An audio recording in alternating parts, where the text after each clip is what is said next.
Gabriel Prosperi. Antonio, buen día. Buen día.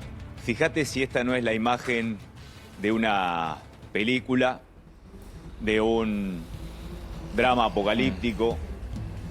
Sin embargo, es la realidad. Así quedó el polígono industrial de Ezeiza. Estamos prácticamente en el foco de la explosión. Esta avenida en la que estamos nosotros es la avenida San Miguel de Tucumán, que va vertebrando cada uno de los lotes con estas naves industriales que han quedado destrozadas. Miren lo que es la imagen. Realmente es dantesco y de escalofríos pensar en ese momento, ¿no? Ese viernes a las 9 de la noche. Miren lo que son las chapas. Es como si alguien, un gigante con una mano, las hubiera estrujado realmente. La destrucción es absoluta, total. Todavía hay focos ígneos, sobre todo aquí en la empresa La Roca. Es una empresa que se dedicaba a acopiar, es un depósito de neumáticos de vehículos de gran porte. Y por supuesto el caucho impide que se apague rápidamente el fuego. Miren lo que es este techo, cómo cayó automáticamente. Estamos en el foco de la explosión y aquí la onda expansiva fue brutal. Despedazó absolutamente todo. Los perfiles, la mampostería, las chapas, quedaron de esta manera. Ahora, Fíjense la cantidad qué bárbaro, ¿no? Sos el de dueño, chatarra que quedó resumido esto, ¿no? El dueño de esta fábrica, y perdiste absolutamente todo, ¿no? Y toda la gente que trabaja acá. Así es. Pero todo, tenés que Así empezar de cero a armar. Aquí hay muchos meses todavía de trabajo, solo para volver a despejar estos lotes, solamente para despejarlos. Imagínense la cantidad, las toneladas de chatarra que hay en este lugar.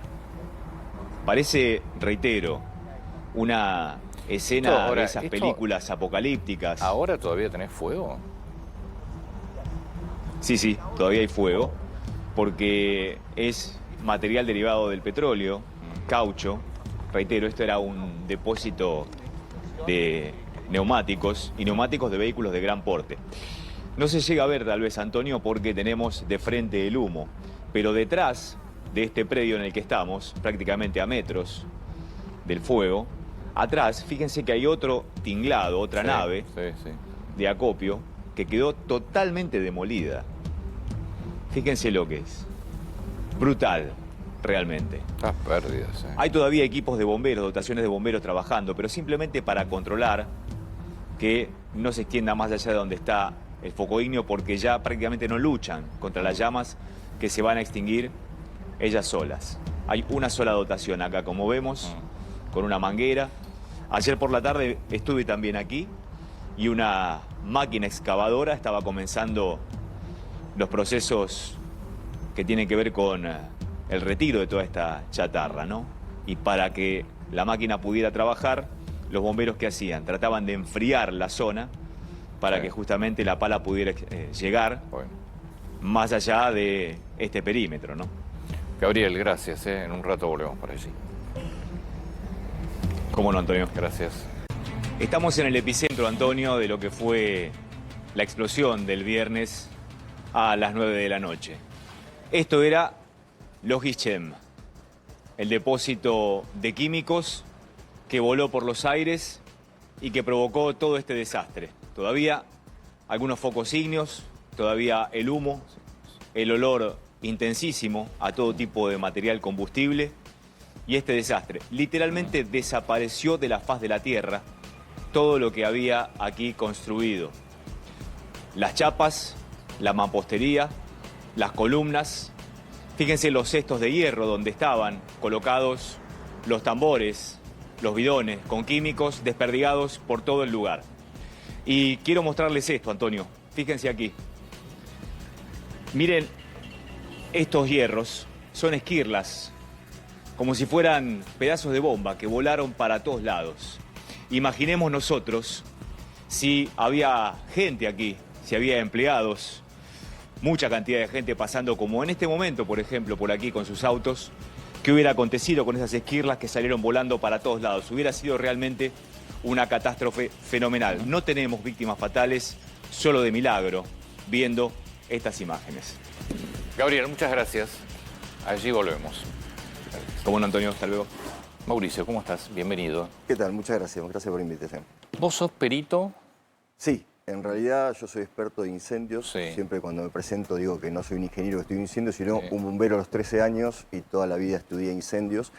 Y dentro de eso soy, digamos, he hecho el curso de perito oficial del Reino Unido y a su vez soy instructor de la NFPA de Estados Bien. Unidos para peritos en Latinoamérica. Bueno, ¿cómo podés, en una imagen como la que mostraba Gabriel recién, donde queda todo arrasado, cómo podés saber dónde se inició y cómo se inició?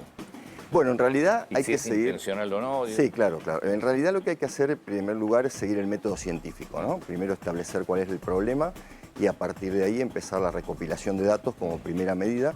En este caso, dentro de todos esos datos hay, por ejemplo, registros fílmicos, hay testimonios, hay un montón de datos que uno puede recolectar antes. Luego se establece medidas de seguridad para el investigador, para que la gente y el personal que va a la investigación no esté en riesgo por las propias características del siniestro o por debilidad estructural de los lugares donde hay que entrar. Una vez que se puede acceder al lugar, se evalúa, digamos, cómo han quedado las estructuras, si han sufrido por una explosión, desde dónde ha sido el esfuerzo, por qué se han derrumbado, si por un exceso de temperatura, si por una cuestión mecánica. Se recolectan evidencias y para eso también hay un protocolo a seguir respecto de la cadena de custodio de estas evidencias. Y una vez que se tiene todo ese conjunto, que en realidad es mucha información, porque es cierto lo que usted dice, ¿no? Muchas veces la gente cree que por quedar absolutamente destruido todo, no hay información. Pero la realidad es que para quienes estudiamos la dinámica del fuego y está el conocimiento Pero ahí técnico, tenemos hay. todo arrasado. Olvídate, obviamente si hay un video donde ves a una persona tirar un bidón de agua, No, está por claro. supuesto. Claro. No tenés nada fílmico, tenés esto, todo arrasado.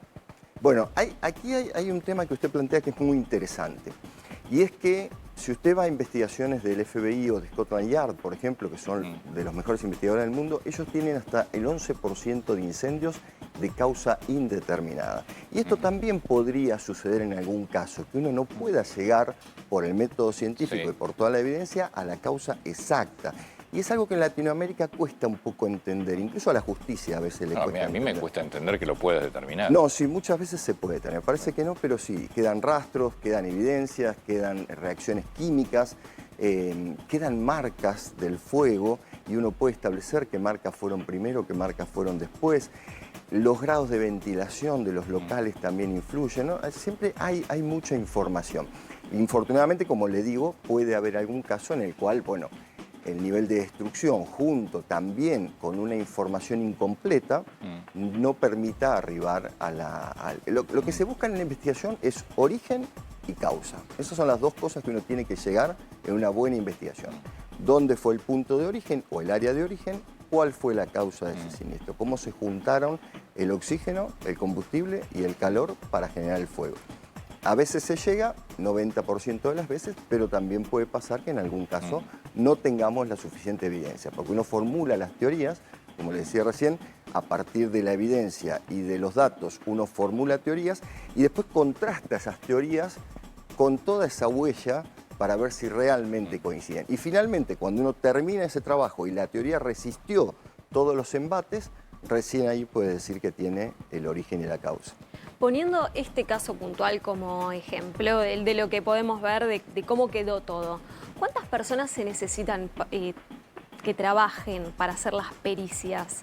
Porque además, poco tiempo, porque esto fue el viernes y ahora extendieron las pericias hasta el 27 de noviembre, pero sigue siendo poco tiempo. Claro, exactamente. Bueno, eso va a depender de todo lo que vos necesites realizar. Por ejemplo, en campo puedes tener una o dos personas.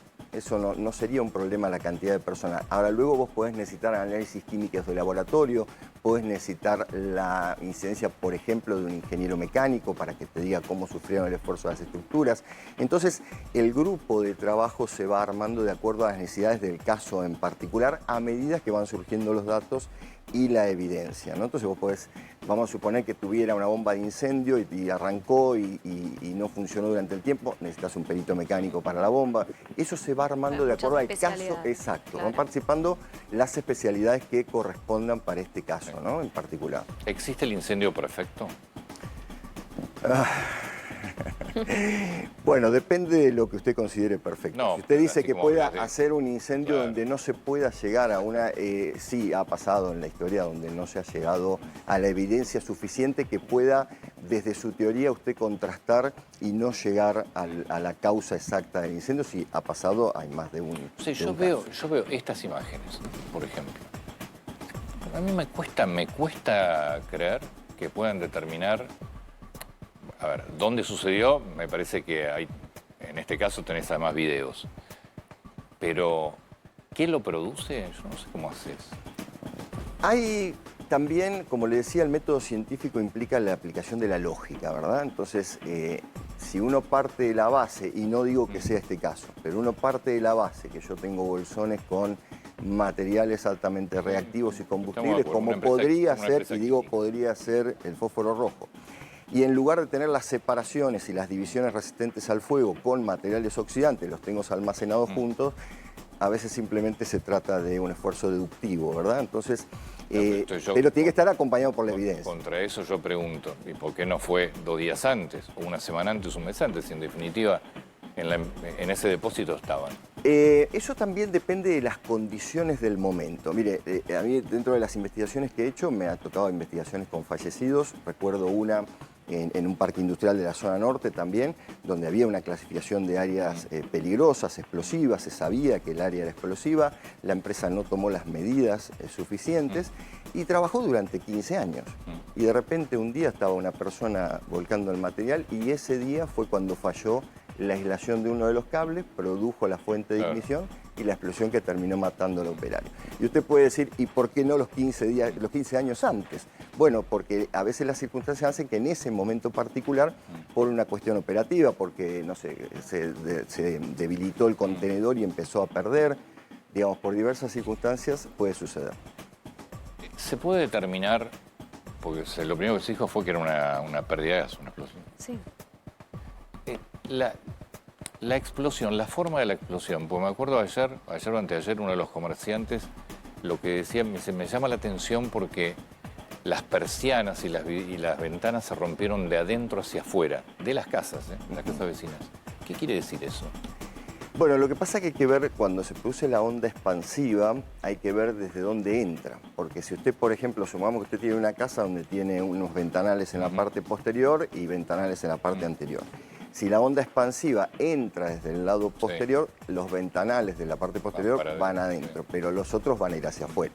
Entonces también hay que ver que por ahí la gente, lamentablemente en Latinoamérica en general no tenemos un público muy informado y eso es algo, es una deuda que nos tenemos, ¿no? Si usted puede preguntar cuánta gente muere por incendio en la Argentina, no hay una sola estadística. Es algo que a nadie le interesa. Entonces la gente no está... ¿No hay estadística? No hay estadística. O sea, entiendo que tal vez nosotros no lo sepamos, pero oficialmente no hay estadística. No, le invito a que las busque. Si están escondidas, porque usted las puede buscar, lo invito a que las busque en internet y no va a encontrar. Algunas jurisdicciones me consta, porque conozco al director, por ejemplo, de bomberos de la Policía de la Provincia, ellos tienen su estadística, Córdoba tiene su estadística, la ciudad tiene su estadística, pero a nivel global, nacional, y de hecho usted no ve una sola campaña de prevención de incendio en el hogar. Nada. Cuando es lo que más gente mata, créame que la gente se siente mucho más segura en su domicilio. Yo creo que no sé si más o menos se sabe qué cantidad de incendios hay por año en la Argentina.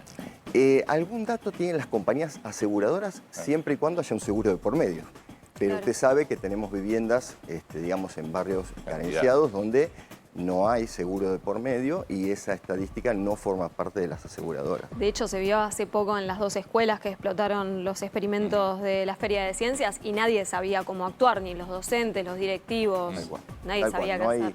Bueno, de hecho, yo lo invito a que usted salga aquí a la calle y le diga a una persona, cualquiera, el que usted quiera, le doy 100.000 pesos para invertir en protección contra incendio de su familia. ¿Qué cree que le va a responder el 100% de las personas? Van a comprar un extintor. Pero para usar el extintor uno tiene que estar despierto. Claro. Entonces, Claro. primero hay que tener un detector de humo en la habitación. Que en el momento del incendio lo despierte, usted puede evacuar o usar el extintor. Entonces, ese conocimiento tan básico, tan elemental, nuestra sociedad no lo tiene. ¿Qué preparación tiene que tener un perito? ¿Qué tiene que estudiar? ¿Cómo se prepara? Es una excelente pregunta. Hasta hace unos 20 años aquí en Argentina, el perito era lo que se llama ipse dixit.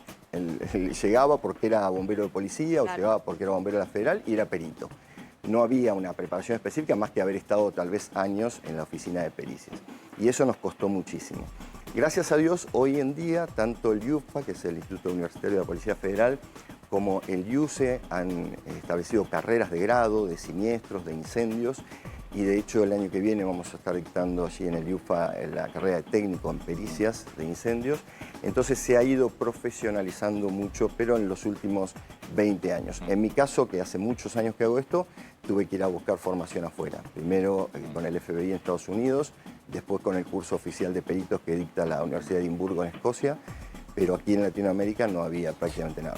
¿Cuál fue el peor incendio que te tocó ver o peritar? El peor de todos me negué a la pericia por un tema personal. Era muy amigo del comisario Leonardo Day, que falleció en Iron Mountain, muy amigo. Y los abogados, digamos, en ese momento de la demandada me ofrecieron hacer la pericia y me negué por un tema personal. Ese hubiera sido el peor. Hasta ahora los peores han sido explosiones. Vengo ahora a hacer una pericia en el sur, donde ha habido 2 personas lesionadas graves. Siempre me cuesta mucho donde hay víctimas, ¿no? Interactúa con los Acá, compañeros. curiosamente, también había un depósito de Iron Mountain. Claro, También. también. Sí. Exactamente. Mauricio, muchas gracias. No, por favor, a ustedes y a disposición siempre.